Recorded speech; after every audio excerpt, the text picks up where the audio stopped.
हे दोस्तों, मैं चिराग एक और वीडियो के साथ। तो आज की इस वीडियो में कवर कर रहे हैं revaluation of assets and reassessment of liabilities का पार्ट। अब देखिए, आपको पता है कि रीवैल्यूएशन अकाउंट कब बनता है? जब नया पार्टनर एडमिट होता है, जब पार्टनर की रिटायरमेंट होती है, डेथ हो जाती है या प्रॉफिट शेयरिंग रेशो चेंज हो जाता है, तो जनरली आप रीवैल्यूएशन अकाउंट देखते हैं, जो कि आपने अपने 12th के पार्ट में कवर किया। या जब भी आप आगे कवर करते हैं तो कभी ना कभी आपको दिक्कत होती है कि इसका फॉर्मेट कैसे बनता है, तो फॉर्मेट का पार्ट पूरा कवर करेंगे और साथ में एक इसका पूरा का पूरा एग्जाम्पल भी कवर करेंगे। तो वीडियो को एंड तक देखना। वीडियो पसंद आती है तो वीडियो को लाइक और शेयर जरूर करना, और चैनल को सब्सक्राइब नहीं किया तो चैनल को सब्सक्राइब जरूर कर देना। अब देखिए, आपको पता है कि सबसे पहले एसेट्स का नेचर क्या है, तो हमें पता है कि वो डेबिट रहती है, यानी उसका जो बैलेंस होता है वो डेबिट होता है। वैसे ही लायबिलिटीज का भी आपको पता है कि जनरली वो क्रेडिट रहती है। उसी को देखते हुए हमें रिवोल्यूशन का फॉर्मेट बनाना पड़ेगा। अब देखिए, याद रखिए, रिवोल्यूशन अकाउंट एक नॉमिनल अकाउंट है, क्योंकि उसके थ्रू ही हमें पता चलता है कि प्रॉफिट या लॉस क्या आ रहा है। एसेट्स बढ़ रही है, लाइबिलिटीज बढ़ रही है, एसेट्स कम हो रही है, लाइबिलिटीज कम हो रही है, जनरली यही तो हम इसमें कवर करेंगे। तो आपको पता है कि देखिए, रीवैल्यूएशन ऑफ एसेट्स और रीअसेसमेंट क्यों दे रखा है, क्योंकि देखिए, रीवैल्यूएशन मतलब होता है पुनर्मूल्यांकन। एसेट्स अपनी है, तोड़ो फोड़ो कुछ भी करो, आपके ऊपर है। कहने का मतलब बेचो उसको, हमें पता है कि उसकी मार्केट वैल्यू क्या चल रही है, तो उस अकॉर्डिंग हम क्या कर सकते हैं, उसको रीवैल्यू कर सकते हैं। लेकिन लाइबिलिटीज तो हमारी ऑब्लिगेशन है, तो उसका हम क्या करेंगे, पुनः निर्धारण करेंगे। तो रिवैल्यूएशन मतलब पुनर्मूल्यांकन, और लाइबिलिटीज मतलब क्या हो गया, पुनः निर्धारण। तो वो कैसे हो सकती है? हमने क्या पता लाइबिलिटीज अपनी गलती से ज्यादा दिखा दी, क्या पता हमने रिकॉर्ड ही नहीं करी, ऐसे भी हो सकता है। क्या पता जो क्रेडिटर है उसको हम क्या बोल रहे हैं कि यार कुछ अमाउंट हमारा क्या कर दे, माफ कर दे, तो उस केस में हम क्या बोलेंगे, रीअसेस करेंगे। जबकि एसेट्स तो क्या है, एक रिसोर्स है, जो कि हमें पता है plant and machinery, land and building, furniture, ये सारे आपके पार्ट है, स्टॉक है। तो मार्केट के अकॉर्डिंग वैल्यू हो रहा है, तो उस केस में हम क्या कर रहे हैं, रीवैल्यू कर रहे हैं। ओके, तो ये नॉर्मल पार्ट हो गया। अब देखिए, याद रखना कि मैंने बोला कि एसेट्स का जो बैलेंस है वो है डेबिट, और लाइबिलिटीज का बैलेंस क्या है, क्रेडिट। ये मैंने आपको बताया। ओके, तो उसी को देखते हुए हमें रिवोल्यूशन का फॉर्मेट बनाना पड़ेगा, और आपको मैं अभी एंट्री समझा दूंगा। पर उससे पहले अनअकैडमी की तरफ से आपके लिए एक स्पेशल ऑफर। देखिए, आपको पता है कि आपका जो एग्जाम है मार्च अप्रैल में होने के बहुत ज़्यादा चांसेस है, क्योंकि आपने जब ऑफिशियल नोटिफिकेशन देखी होगी या साइट में जाके देखा होगा, तो एक अलग से क्या है, मैं बोल सकता हूँ कि पार्ट लिखा हुआ था, जिसमें लिखा हुआ था कि मार्च अप्रैल से आपके एग्जाम होने के चांसेस हो सकते हैं। तो उसी से रिलेटेड अनअकैडमी आपके लिए लेके आया एमसीक्यूज बैच कोर्स, जो कि लाइव है प्लेटफॉर्म पे, यानी अनअकैडमी के प्लेटफॉर्म पे। तो इसका एनरोल का लिंक डिस्क्रिप्शन में है, वहां से जाके आप सब्सक्राइब कर सकते हैं। देखिए, सब्सक्रिप्शन आपको लेना है 31 जनवरी को 11:59 से पहले, क्योंकि उसके बाद प्राइस हाइक होने वाली है। मैंने आपको पिछली वीडियोज में भी आइकॉनिक सब्सक्रिप्शन के बारे में बताया था। तो देखिए, याद रखिए, अर्ली बर्ड ऑफर मैंने आपको बताया था, 25% ऑफ आपको मिल रहा है। तो अगर आप 31 जनवरी 11:59 तक सब्सक्राइब कर लेते हैं, अगर उसके बाद करते हैं, तो देखिए नई प्राइसेस ये होंगी। 6 मंथ के कोर्स के लिए 18,000 है, 1 ईयर के लिए 26,000 है, और 2 ईयर्स के लिए 45,000 है। तो ये जो प्राइस इफेक्टिव है वो 1 फरवरी से, उससे पहले 31 जनवरी तक आप ज्वाइन कर सकते हैं। देखिए, लिंक डिस्क्रिप्शन में, वहां से जाके आप चेक कर सकते हैं। और एक और आपके लिए फायदा है, अगर आप मेरा कोड, रेफरल कोड चिराग NTA एंटर करते हैं, तो आपको कितना परसेंट ऑफ मिल जाएगा, 10% ऑफ मिल जाएगा, चाहे प्लस सब्सक्रिप्शन हो चाहे आइकॉनिक हो। आइकॉनिक में मैंने आपको बताया था कि प्लस के अलावा एडिशनल बेनिफिट है, पर्सनलाइज डाउट सॉल्विंग पार्ट आता है आपका, प्रिपरेटरी स्टडी मटेरियल मिलता है, बाई वीकली रिव्यूज आपको मिल जाते हैं, पर्सनल कोच आपको मिल जाता है। तो वो सारा आपको ऑफर इसमें मिल जाता है। तो लिंक डिस्क्रिप्शन में, वहां से जाके आप क्या कर सकते हैं, एनरोल कर सकते हैं। अब देखिए, अपने पार्ट में आ जाते हैं, जिसमें मैंने आपको क्या बताया कि मुझे आपको सबसे पहले रिवोल्यूशन का अकाउंट बना के बताना है। तो देखिए, जब भी आप याद रखना कि एसेट्स बढ़ती है, तो आपको पता है कि एसेट्स का नेचर डेबिट है, तो एसेट्स को क्या कर दो, और डेबिट कर दो। तो एंट्री क्या हो गई, एसेट्स अकाउंट डेबिट। अब आपको पता है कि रिवोल्यूशन अकाउंट आप खोल रहे हो, तो उस केस में टू क्या हो जाएगा, वो रीवैल्यूएशन अकाउंट हो जाएगा, नॉर्मल सा पार्ट। ओके, अगर मैं बोलता हूं कोई अनरिकॉर्डेड एसेट्स है, तो आपको पता है कि जब अनरिकॉर्डेड एसेट्स है, तो बैलेंस शीट में पहले से ही रिकॉर्ड है ही नहीं। अगर आप बैलेंस शीट बनाते हैं, तो आपको पता है कि लाइबिलिटीज रुपीज, असेट रुपीज, इस तरीके से बनता है। देखिए, जब आपको पता है कि एसेट्स में वो है ही नहीं, तो आपको पता है वो जीरो बैलेंस है। अब मान के चलिए कि कोई कंप्यूटर था जो आप रिकॉर्ड करना भूल गए, या कोई ओल्ड टाइपराइटर था रिकॉर्ड करना भूल गए, और 20,000 दे रखा है कि 20,000 आपको रिकॉर्ड करना है, तो आप क्या करोगे, उतने से एसेट्स को बढ़ाओगे। ओके, यही तो करोगे, टाइपराइटर या कंप्यूटर अकाउंट डेबिट। और टू क्या करोगे, रिवोल्यूशन। अब देखिए, एक और नेचर देखिए, मैंने क्या बताया, रिवोल्यूशन अकाउंट एक नॉमिनल है। नॉमिनल में क्या आते हैं, एक्सपेंसेस, इनकम, ऐसे आते हैं। पर आप देखिए, उससे हम क्या देखते हैं, बेनिफिट, कि कितना इंक्रीज हो रहा है, कितना डिक्रीज हो रहा है। तो देखिए, जब भी रिवोल्यूशन क्रेडिट हो रहा है, वो आपके फायदे के पार्ट को बता रहा है। किसको बता रहा है, फायदे के पार्ट को बता रहा है, कि आप रिकॉर्ड करना भूल गए, अब रिकॉर्ड कर लिया, तो आपकी वैल्यू बढ़ जाएगी। आपको बताया कि अगर प्लांट एंड मशीनरी 50,000 है, अब आपको 60,000 दिखानी है, 10,000 से बढ़ानी है, तो उस केस में हम क्या बोलेंगे, 10,000, एसेट बढ़ गई। ठीक, तो वैसे ही इसका उल्टा पार्ट क्या होता है कि जब एसेट डिक्रीज हो गई, तो हमें पता है कि जैसे कोई प्लांट एंड मशीनरी 10 लाख की है और वो 9 लाख हो गई, तो 1 लाख क्या हो गई, उसकी वैल्यू कम हो गई, तो उस केस में रीवैल्यूएशन अकाउंट डेबिट हो जाता है। तो देखिए, डेबिट अकाउंट होना ही जब भी हम नॉमिनल अकाउंट की बात करते हैं, वो खर्चे का सौदा है, वो लॉस का पार्ट है। तो यहाँ पे हम क्या बोलेंगे, एसेट की वैल्यू डिक्रीज होने से एक तरीके से लॉस का पार्ट आ रहा है, तो रीवैल्यूएशन अकाउंट डेबिट तो आपका एसेट्स का पार्ट आ जाएगा। ओके, इसी तरीके से मैं बोल सकता हूं, देखिए लाइबिलिटीज के पार्ट में आपने ये 3 एंट्री देखी, तो याद रखना एसेट बढ़ रही है, अनरिकॉर्डेड एसेट्स रिकॉर्ड कर रहे हो तो asset account debit to revolution, asset account debit to revolution, ये नॉर्मल एंट्री होगी। लेकिन जब एसेट डिक्रीज हो रही है तो revolution account debit to asset. देखिए, मैं रटने का फॉर्मेट भी आपको बताऊंगा, जिससे आपको पता चल जाएगा कि एग्जाम में कितनी जल्दी करते हैं, तो बाद में बताएंगे, लेकिन अभी क्या है, कॉन्सेप्ट समझ रहे हैं। उसके बाद देखिए लाइबिलिटीज का पार्ट, लाइबिलिटीज के पार्ट में क्या आएगा, नॉर्मल सा पार्ट। देखिए लाइबिलिटीज हमें पता है क्रेडिट है, अगर लाइबिलिटीज बढ़ रही है तो उस केस में हम क्या बोलेंगे, revolution account debit to liabilities, क्योंकि लाइबिलिटीज का नेचर ही क्रेडिट है। तो मैंने आपको क्या बोला, revolution account debit to liabilities. Okay, तो देखिए आपको पता है लाइबिलिटीज बढ़ रही है तो क्रेडिट कर दिया। और याद रखिए मैंने क्या बताया कि यहां पर लॉसेस का पार्ट हो रहा है, क्यों, क्योंकि जैसे मान के चलिए क्रेडिटर 5,000 के थे, अब पता चला कि वो 6,000 के रियल में, तो 1,000 पे यानी 1,000 रुपीज और ज्यादा देने पड़ेंगे, तो देखिए रिवोल्यूशन डेबिट हो गया, लॉस को डिनोट कर रहा है। वैसे ही देखिए अगर अनरिकॉर्डेड लाइबिलिटी है तो revolution account debit to unrecorded liabilities. तो यहाँ पे भी आपको पता है कि कोई अनरिकॉर्डेड लाइबिलिटी, कहने का मतलब जैसे कोई आउटस्टैंडिंग एक्सपेंसेस है, आउटस्टैंडिंग रेंट है, आउटस्टैंडिंग सैलरी है, वो रिकॉर्ड करना भूल गए, रिपेयर का बिल था आउटस्टैंडिंग था, वो रिकॉर्ड करना भूल गए, तो आपने रिकॉर्ड कर दिया, तो आपको बताया कि तब भी लॉस का पार्ट आपका राइज होगा। ठीक है, वैसे ही एक और केस आप देख सकते हो जिसमें आपको पता है कि आपकी लाइबिलिटी डिक्रीज हो रही है। कोई क्रेडिटर है, जैसे आपको पता है कि आपके टोटल सप्लायर, टोटल क्रेडिटर 50,000 के ड्यू थे, लेकिन उसमें से 10,000 क्या हो गए, उन्होंने, उनको हमने रिक्वेस्ट करी, उन्होंने क्या कर दिया, एक तरीके से सरेंडर कर दिया अमाउंट, तो इसका मतलब क्या, वो 40 के ही रह गए, तो हमारी लाइबिलिटी क्या हो गई, कम हो गई। जब लाइबिलिटी कम हो गई तो उस केस में आपको बताया कि आपकी लाइबिलिटीज डेबिट हो जाएगी। तो देखिए नेचर के अपोजिट देखिए और आपको आराम से समझ में आ जाएगा, और टू क्या हो जाएगा, रिवोल्यूशन अकाउंट हो जाएगा। तो देखिए लाइबिलिटी कम होते ही आपका फायदा हो गया और रिवोल्यूशन क्या हो गया, क्रेडिट। तो जब भी रिवोल्यूशन क्रेडिट है तो फायदा है, और जब भी रिवोल्यूशन डेबिट है तो नुकसान है। उसी से रिलेटेड पार्ट हमें कवर करना है। अब देखिए रटने का पार्ट आपको बता देता हूँ कि रटने का पार्ट आप कैसे करते हैं। एक मिनट, थोड़ा सा इसको मैं नीचे कर लेता हूँ।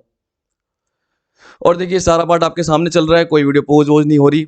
ये नहीं कि मैं बीच बीच में रोक रहा हूँ और आपको क्या कर रहा हूँ, अलग से एडिट करके बता रहा हूँ, ऐसा कुछ भी पार्ट नहीं है। जो भी पार्ट है आपके सामने है। जैसे नॉर्मल क्या होती है, हमारी लाइव क्लासेस चलती है, ऑफलाइन चलती है, वैसे एक तरीके से ऑनलाइन में भी मैं क्या कर रहा हूँ, आपके सामने ही कर रहा हूँ, कोई पोज वोज नहीं कर रहा वीडियो का, क्योंकि नॉर्मल सा पार्ट है, इसमें कितने एडिट करने की जरूरत ही नहीं है। कई लोग क्या करते हैं, बहुत ज़्यादा एडिट करते हैं, रीटेक लेते हैं, रीटेक क्या लेना ऐसी चीज़ों में भी, वो तो बच्चों का काम है।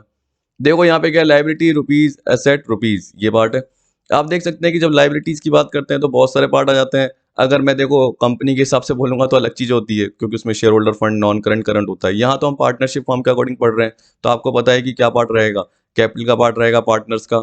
इसके अलावा सारी नॉन करंट और करंट लाइबिलिटी, लोन हो गए, ठीक, जो लॉन्ग टर्म के रिलेटेड हो गए। और आपको पता है कि करंट लाइबिलिटी में क्रेडिटर, बिल पेबल यानी ट्रेड पेबल से रिलेटेड पार्ट आ गए, आउटस्टैंडिंग एक्सपेंसेस ये सारे आ जाएंगे। एसेट्स में आपकी फिक्स एसेट्स और करंट एसेट सारी की सारी आ जाएगी, जैसे डेटर्स आ गए, स्टॉक आ गए, और आपका करंट इन्वेस्टमेंट का पार्ट आ गया, कैश इन हैंड आ गया, कैश एट बैंक आ गया, वो सारा पार्ट आपका आ जाता है। तो देखिए याद रखिए, एसेट क्या है, डेबिट, और लाइबिलिटी क्या है, क्रेडिट। अगर एसेट बढ़ रही है तो देखिए जब भी आप रिवैल्यूएशन अकाउंट बनाएंगे, अभी मैंने आपको बताया कि एसेट बढ़ रही है, तो आपने क्या करा, बाय एसेट, क्यों, क्योंकि एंट्री क्या करी, asset account debit to revaluation. Okay, अब सोचिए कि मैंने क्या बोला, एसेट डेबिट है, तो एसेट बढ़ गई तो और डेबिट हो गई, तो यहीं पर क्या कर दीजिए, बाय एसेट कर दीजिए। तो ये एक रटने का पार्ट हो गया। और आपको बताइए कि अगर एसेट कम हो रही है तो इसके अपोजिट कर दीजिए, तो रिवैल्यूएशन टू एसेट। मैंने लॉजिक आपको बताया कि एसेट डेबिट हो रही है, क्यों, क्योंकि एसेट बढ़ रही है, और एसेट कम हो रही है तो क्रेडिट कर रहे हो, तो रिवैल्यूएशन टू एसेट। तो वैसे ही रट के अगर आपको करना है तो आपको पता है कि एसेट यहां पर आती है और लाइबिलिटी क्या आती है लेफ्ट साइड में, एसेट राइट साइड में। तो अपने माइंड में बैलेंस शीट का फॉर्मेट सोचिए और उसको रिवोल्यूशन से लिंक करिए, और बताइए कि देखो एसेट बढ़ रही है, यहाँ पे लिख दी, और एसेट कम हो रही है तो यहाँ लिख दी। इसी तरीके से देखिए अनरिकॉर्डेड एसेट्स, क्योंकि आपको पता है कि एसेट बैलेंस शीट में एसेट है ही नहीं, और आपको पता चला बाद में कि कंप्यूटर एंटर करना है, फर्नीचर एंटर करना है, क्योंकि रिकॉर्ड करना भूल गए थे, तो उतने से वो बढ़ जाएगा, तो आपको पता है कि वो डेबिट में ही आएगा। तो एक तरीके से क्या कर रहे हो आप, उसको बैलेंस शीट से लिंक करके रट रहे हो, तो ऐसे भी कर सकते हो। तो यहाँ पर जो एसेट है वो तो रिकॉर्डेड है, लेकिन हमें पता है कि वो क्या हो रही है, एक तरीके से इंक्रीज हो रही है, उसकी वैल्यू बढ़ी है। और यहाँ पर जो है ये अनरिकॉर्डेड है, तो जीरो से पूरी की पूरी वैल्यू बढ़ी है। ओके, वैसे ही आपको पता है कि अगर एसेट डिक्रीज हो रही है तो अपोजिट में कर दो। अब लाइबिलिटी में क्या बोलोगे, लाइबिलिटी क्रेडिट है। जब भी आपकी लाइबिलिटी बढ़ रही है, चाहे वो नॉर्मल लाइबिलिटीज हो चाहे वो अनरिकॉर्डेड लाइबिलिटीज हो, तो उस केस में हम क्या करेंगे, टू लाइबिलिटी और टू अनरिकॉर्डेड लाइबिलिटी कर लेंगे। ओके, क्योंकि आपको पता है कि क्रेडिट नेचर है और यहीं पर बढ़ाना है। अब अगर आपको पता है कि वो कम हो रहा है तो फिर अपोजिट करो और क्या कर दो, बाय लाइबिलिटीज कर दो। ओके, सिंपल सा पार्ट। तो आपने क्या कर दिया, उसको कम कर दिया। फिर उसके बाद क्या आएगा आपका, उसका प्रॉफिट या लॉस का पार्ट आ जाएगा। उसके बाद क्या आ जाएगा, इसका आपका प्रॉफिट या लॉस का पार्ट आ जाएगा। आपको पता है, मैंने आपको बताया रिवोल्यूशन क्या है, क्रेडिट है, ये क्रेडिट साइड है और ये डेबिट साइड है। जब भी हम क्या करते हैं, लेजर के फॉर्म में बनाते हैं, लेजर के फॉर्म में सोचिए, तो आपको पता है कि ये क्रेडिट है और ये डेबिट साइड है। देखिए, क्रेडिट का टोटल करेंगे और डेबिट उसमें से लेस करेंगे, तो बाकी जो पार्ट का आएगा वो क्या आएगा, प्रॉफिट या लॉस का पार्ट। तो यहाँ पे प्रॉफिट का पार्ट आएगा, क्यों, क्योंकि क्रेडिट का टोटल ज्यादा है और डेबिट का टोटल कम। तो रेवोल्यूशन का जब भी क्रेडिट का बैलेंस है तो प्रॉफिट को डिनोट करेगा। अगर यहाँ का पार्ट ज्यादा है और यहाँ का पार्ट कम, तो हम क्या बोलेंगे, बाय लॉस। और आपको पता है कि ये कहाँ ट्रांसफर होता है, पार्टनर्स कैपिटल में या करंट अकाउंट में। तो to profit transfer to partners capital, या हम क्या बोलेंगे, by loss transfer to partners current. इस तरीके से आपका सारा पार्ट कवर हो जाता है। अब देखिए, इसका मैंने क्या कर रखा है कि एग्जांपल ले रखा है, पर उससे पहले जैसे अभी मैंने आपको समझाया तो उसका मेरे पास फॉर्मेट भी है। देखिए, आपको ये दिख रहा होगा। देखिए, यहाँ पे मैंने आपको बताया कि asset account debit to revolution. अब यहाँ पे पेन नहीं चलेगा क्योंकि पीडीएफ है, चलो फिर भी मैं चलाने की कोशिश करूंगा। Assets account debit to revolution, asset increase हो रही है, एसेट डिक्रीज हो रही है, revaluation to asset. Unrecorded asset है तो देखिए सेम इसकी तरह ही, unrecorded asset account debit to revaluation हो गया। इसके बाद देखिए, कहाँ गए हम, एक मिनट, फिर है रिवोल्यूशन टू लाइबिलिटीज का पार्ट आपका। उसके बाद देखिए लाइबिलिटीज या प्रोविजन टू रिवोल्यूशन है। आप देखिए कि इंक्रीज हो रही है लाइबिलिटी तो लाइबिलिटी क्रेडिट करो, डिक्रीज हो रही है तो लाइबिलिटी डेबिट करो। इस तरीके से आपका पार्ट है। एक बार मैं इसको नीचे करने की कोशिश करता हूं क्योंकि अब हो नहीं रहा नीचे मुझसे।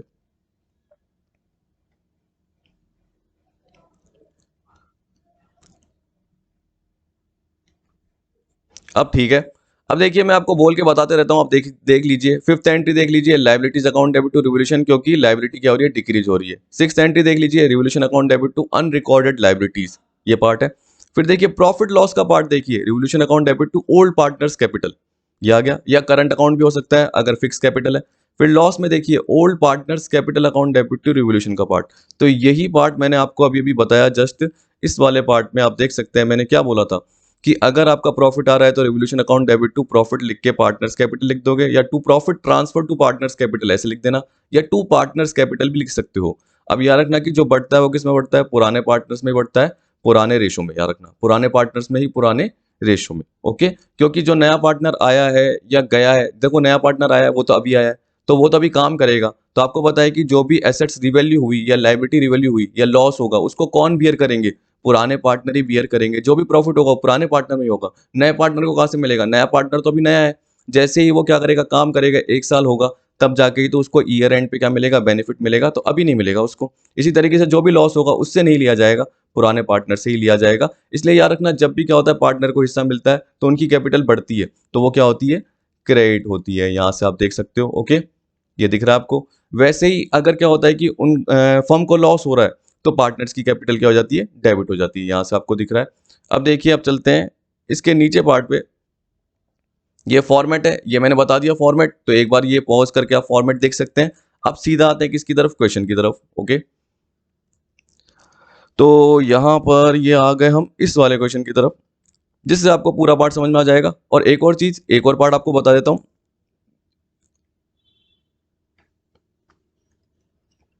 हाँ, इसी में ही है आपका पार्ट। देखिए यहाँ पे बोल रहा है कि एक क्वेश्चन कभी कभी आता है, एसेट्स अंडर वैल्यूड, जैसे आपको दे रखा है, क्या दे रखा है, asset under valued bye percent. तो जैसे मैंने बोल दिया कि अगर आपको जैसे फर्नीचर दे रखा है कितना, 36,000, और क्वेश्चन में बोल दिया कि उसको अंडर वैल्यूड कर दिया 10% से, इसका मतलब क्या, आपने उसको 90% पे दिखा रखा है। क्या दे रखा है, 90% पे। तो 36,000 अपॉन 90, तो आपको कितने पे दिखाना है उसको, इंटू 100 पे, तो वो 40 हो जाएगा। इसका मतलब आपको 4,000 से बढ़ाना है। तो जब भी अंडर वैल्यूड है तो आपको उसको इंक्रीज करना है, क्योंकि आपने उसको कम वैल्यू कर रखा है। ओवर वैल्यूड है, इसका मतलब क्या, आपने उसको ज्यादा वैल्यूड कर रखा है। मान के चलिए कि कोई आपका प्लांट एंड मशीनरी का पार्ट है, उसको आपने 55 दिखा रखा है, और आपने 10% ज़्यादा दिखा रखा है, तो इसका मतलब क्या है, आपने उसको उसकी नॉर्मल वैल्यू से 10% ज़्यादा दिखा रखा है, तो उस केस में आपने उसको 110 पे दिखा रखा है। तो आप क्या करोगे, 55,000। अब यहाँ पे लिखने का पार्ट नहीं होता पीडीएफ में थोड़ा सा, तो इसलिए दिक्कत हो जाती है, तो कोई बात नहीं, यहाँ पे आपको बता देता हूँ, यहाँ पर आपको बता देता हूँ। देखिए मैंने बोला कि 55,000 आपका पार्ट, ओके। अब देखिए ठीक है, 55,000 आपका पार्ट है, 110 पे है, तो वो 100 पे कितना होगा। लेकिन अगर आप डायरेक्टली देखना चाहते हैं कि कितना ओवर वैल्यूड हुआ है, तो सीधा 10 कर दीजिए। तो इसके लिए एक फॉर्मूला बना लेते हैं, ये कि आपकी वैल्यू क्या है जो बुक्स में दे रखी है, अपॉन 100 प्लस रेट या 100 माइनस रेट। तो जब भी क्या है, अंडर वैल्यूड है तो माइनस कीजिए। कहने का मतलब अगर 10% कम वैल्यूड है, 20% कम वैल्यूड है, तो 100 में से उतना लेस कर दीजिए। और आपको बताया कि जैसे मैंने बोला कि अगर फर्नीचर 36 दिखा रखा है और 10% कम वैल्यूड है, तो अपॉन 90 पे है, तो इंटू 10 पे कितना होगा, तो उसकी जितना भी अंडर वैल्यूशन का पार्ट है 4,000 रुपीज वो दिख जाएगा। अगर इंटू 100 करोगे तो वो एक्चुअल वैल्यू पे आ जाएगा। अगर ओवर वैल्यूड है तो उस केस में मैंने जैसे ये बताया, अपॉन 110 इंटू 10 करोगे तो वो 5,000 पे आ जाएगा। तो आपको पता है कि ओवर वैल्यूड है तो आपको लेस करना है, अगर एसेट्स ओवर वैल्यूड है तो आपको कम करना है। इस तरीके से आपको सोचते हुए चलना है। अब देखिए ये क्वेश्चन एक बार आप पढ़ लीजिए, आप वीडियो पॉज करके भी पूरा का पूरा पढ़ सकते हैं, क्योंकि मैं तो थोड़ा सा क्या करूंगा, जल्दी ही आपको बताऊंगा, क्योंकि इतना तो आपको नॉर्मल पार्ट आता ही है और आपने अपने स्कूल टाइम पे कवर किया होगा, या अभी भी आप कर रहे होंगे। जो भी 12th के अगर बच्चे देख रहे हैं तो आपको पता है कि आप कवर कर ही रहे हो, तो उसी अकॉर्डिंग ही मैंने बताया है, तो आपको आराम से समझ में आ जाएगा। तो देखिए बोल रहा है A and B are partner sharing profit in the ratio of 3:1, their balance sheet is as follows. अब देखिए यहाँ पे बैलेंस शीट में एसेट साइड में cash at bank, debtor, stock, investment, land and building, plant machinery, furniture, trademark, patent, goodwill, ये जो होते हैं तीनों, ये इंटेंजिबल एसेट होती है, याद रखना। कौन सी होती है, इंटेंजिबल एसेट होती है। आपको जो ये दिख रहा है land and building, plant and machinery, furniture, ये फिक्स एसेट है, ये आपका लॉन्ग टर्म इन्वेस्टमेंट है, और ये आपकी करंट एसेट है। ये क्रेडिटर, बीपी, आउटस्टैंडिंग एक्सपेंस आपकी करंट लायबिलिटी है। एम्प्लॉय प्रोविडेंट फंड भी करंट लायबिलिटी होती है। General reserve, reserve and surplus का पार्ट है। और कैपिटल आपकी एक तरीके से इंटरनल लायबिलिटी का पार्ट है, क्योंकि ये ओनर की कैपिटल है। ओनर कौन है, ए और बी है, दोनों ही पार्टनर है। फिर देखिए इसके बाद हम नीचे आते हैं, ये बोल रहा है कि उन्होंने डिसाइड किया एडमिट सी को करने का अप्रैल 1 17 को। याद रखिए मैं सिर्फ आपको रिवोल्यूशन अकाउंट ही बना रहा हूँ, बना के बता रहा हूँ, आगे का नहीं बना के बता रहा, क्योंकि आगे तो क्या होगा, धीरे धीरे कॉन्सेप्ट बताऊंगा तब जाके समझ में आएंगे। आपको जो भी वीडियो की रिक्वायरमेंट है नीचे कमेंट कीजिए, मैं उसको बनाने की जरूर कोशिश करूंगा। न्यू प्रॉफिट शेयरिंग रेशियो क्या है, इक्वल है। अब देखिए सी क्या लेके आया, 10,000 रुपये गुडविल के, जिसकी एंट्री होती है bank account debit to premium for goodwill. पिछली वीडियोज में मैंने आपको बताया हुआ है, वो जाके देख सकते हैं, नहीं तो लिंक डिस्क्रिप्शन में दे दूंगा। फिर bank account debit to C's capital, ये भी हो जाएगा क्योंकि 50,000 की कैपिटल आई है। अब देखिए मेन अपना आ गया कि लायबिलिटी 4,000 की थी जो क्रेडिटर में इंक्लूड थी, was not likely to arise. अब मैं साथ साथ क्या कर रहा हूँ, नीचे अलग से रिवोल्यूशन अकाउंट बना लेता हूं, जिससे आपको दिक्कत नहीं होगी। ओके, इस तरीके से मैंने बना दिया। अब ये बोल रहा है कि देखो, अगर मैंने बोला कि आपने अपने माइंड में बैलेंस शीट का कॉन्सेप्ट रखा हुआ है, और इस केस में आपको पता है कि आपको लायबिलिटी और एसेट पता है, तो आपको ये पता है कि लायबिलिटी इस साइड है, लेफ्ट साइड में। अगर क्रेडिटर्स अराइज नहीं होंगे और 4,000 रुपये हमें पे नहीं करने पड़ेंगे, तो उस केस में हम क्या बोलेंगे कि हमारा फायदा है। तो उस केस में मैं क्या बोल सकता हूँ कि वो रेवोल्यूशन के क्रेडिट साइड में आएगा, ऐसे सोच सकते हैं। या आपको पता है कि लायबिलिटी के अपोजिट साइड में इधर आएगा। जब आप अपने माइंड में बैलेंस शीट सोच के बैठे हैं तो उस अकॉर्डिंग सोच लीजिए। या अगर आप कॉन्सेप्ट कवर कर रहे हैं तो लायबिलिटीज डेबिट हो जाती है जब भी क्या होता है, आपका फायदा होता है। यानी लायबिलिटी जब भी डिक्रीज हो जाती है, बढ़ती है तो क्रेडिट, कम होती है तो डेबिट। और टू क्या आएगा, अपोजिट में रिवोल्यूशन अकाउंट आएगा, तो बाय क्रेडिटर्स। ओके, इस तरीके से आपका ये आ गया 4,000 का पार्ट। फिर ऊपर चलते हैं, फिर बोल रहा है इन्वेस्टमेंट वैल्यूड एट 15,000। तो ऊपर देखिए इन्वेस्टमेंट कितने में वैल्यू, 12,000 बुक्स में दे रखी है और वैल्यू करे 15 पे, तो इसका मतलब क्या हो गया, 3,000। अब देखिए 3,000 क्या बढ़ गए, तो बढ़ गए तो फायदा है, बाय इन्वेस्टमेंट। और ऐसे भी सोच के चलिए, मैंने बताया कि एसेट से देखो, एसेट की साइड है, रटना है, तो उस अकॉर्डिंग सोचिए कि एसेट इस साइड है, राइट साइड में आपकी बढ़ रही है तो इसी साइड लिख लो, कम हो रही है तो इस साइड लिख लो। ठीक है, लायबिलिटी बढ़ रही है तो इस साइड लिख लो, कम हो रही है तो इस साइड लिख लो, ये बताया मैंने आपको। अब देखिए बाय इन्वेस्टमेंट कितना लिखोगे आप, 3,000 लिखोगे। इस तरीके से आपका पार्ट आया। फिर ऊपर चलिए, देखिए बोल रहा है create PBD 5% and provision for discount on debtor 2%। तो आपको पता है ऊपर देखिए डेटर, इसको मैं अभी 5 मिनट में खत्म करा दूंगा, सिंपल सा पार्ट है। 40,000 का 5% provision for bad debts, provision for bad and doubtful debts liability होती है, डेटर में से माइनस होती है, इसका मतलब वो लायबिलिटी का पार्ट है। तो जब वो इंक्रीज हुई तो 40 का 5% कितना हो गया, 2,000। अब आपको पता है कि 40 में से आपने 2000 लेस किए तो 38,000 बच गए।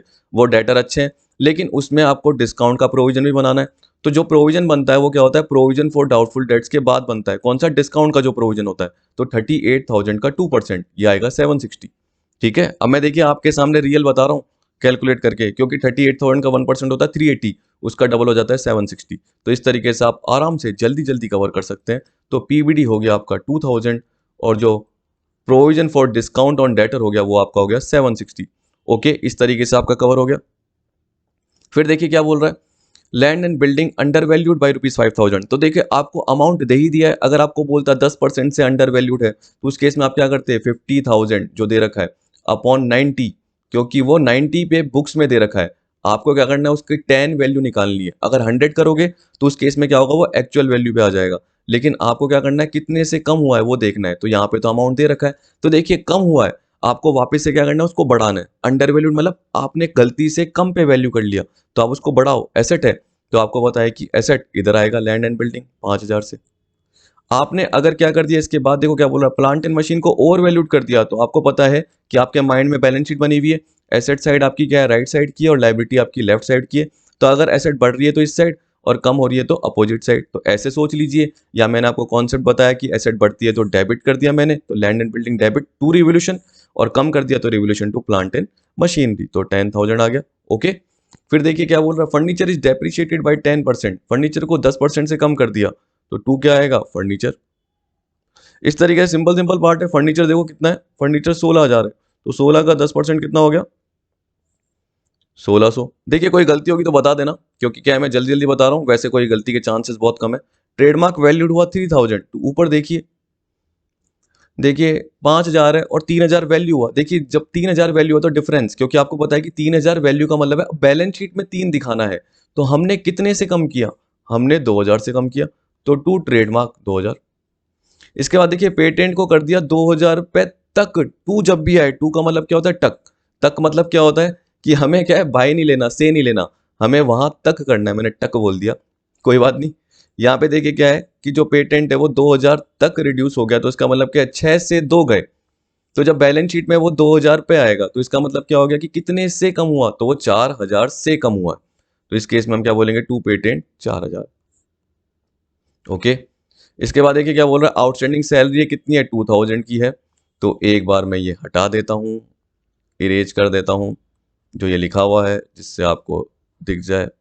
तो देखो अभी मैंने क्या बोला, जो आउटस्टैंडिंग सैलरी है वो अपनी 2,000 की है। कहाँ पहुंच गया मैं,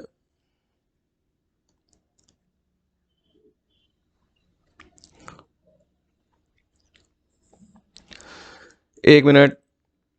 थोड़े से क्या होते हैं, जब भी आप यूज करते हैं कंप्यूटर के, तो ऐसे तो लोचे रहेंगे ही रहेंगे। देखो हमने क्या बोला, जो आउटस्टैंडिंग सैलरी है वो 2,000 की है। ऊपर कोई भी आउटस्टैंडिंग सैलरी का पार्ट नहीं दे रखा। हाँ आउटस्टैंडिंग एक्सपेंस दे रखा है, लेकिन आउटस्टैंडिंग सैलरी नहीं दे रखी, तो ये अनरिकॉर्डेड है। जब लाइबिलिटी अनरिकॉर्डेड आती है तो वो कहाँ आएगी, यहाँ पर आ जाएगी। ओके, फिर आप देखिए यहाँ प्रीपेड इंश्योरेंस दे रखा है 2,000। तो प्रीपेड इंश्योरेंस क्या होती है, करंट असेट। तो आपको पता है कि वो भी अनरिकॉर्डेड है, तो यहाँ आ जाएगी प्रीपेड इंश्योरेंस। कितने, 2,000 से, मेरे हिसाब से 2,000 ही थी। ठीक है,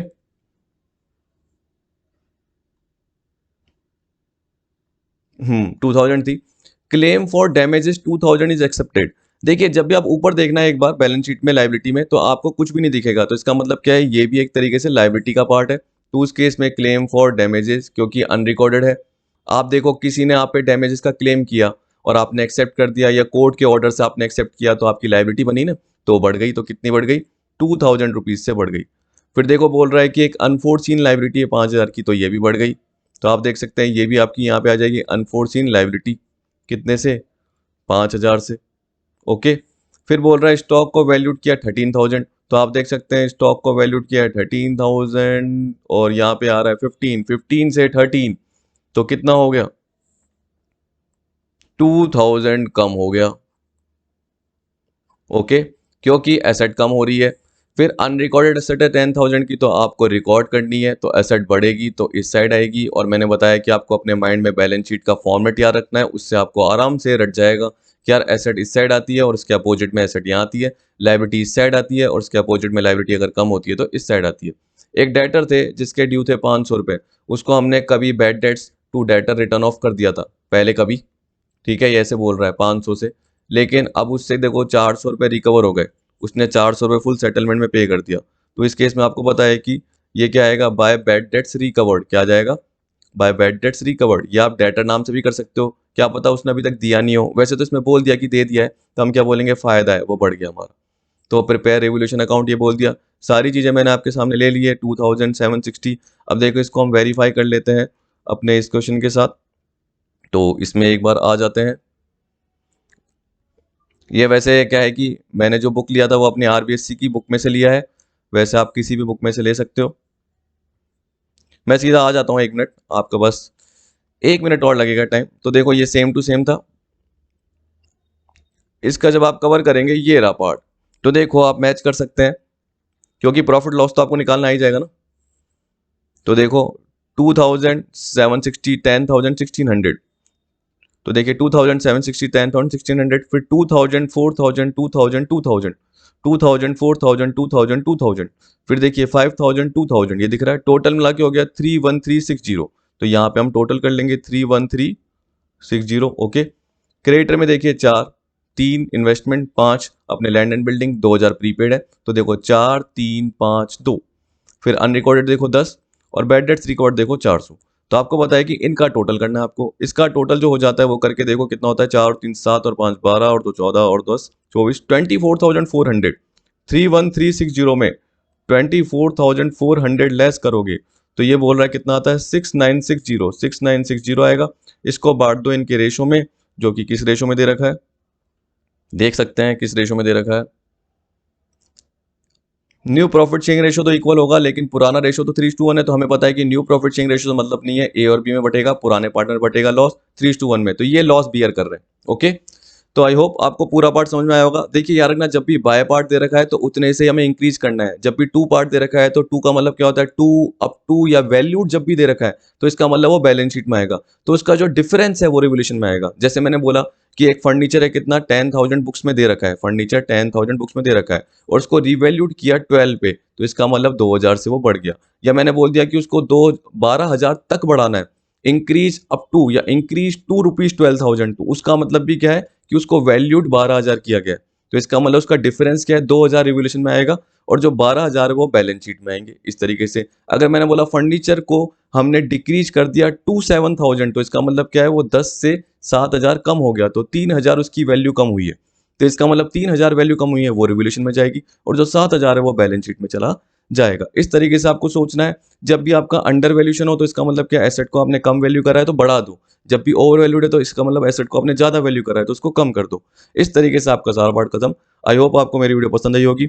देखिए इसी तरीके से बने रहिए। अगर आपको वीडियो पसंद आ रही है तो औरों को भी शेयर कीजिए, और अगर आपने चैनल को सब्सक्राइब नहीं किया तो सब्सक्राइब जरूर कीजिए, और उसके पास में जो बेल आइकन है उस पर क्लिक जरूर कर देना, जिससे आपको आने वाली वीडियोस की नोटिफिकेशन मिलती रहेगी। आगे और भी टॉपिक मैं आपको कराता रहूंगा कवर। वीडियो देखने के लिए थैंक यू।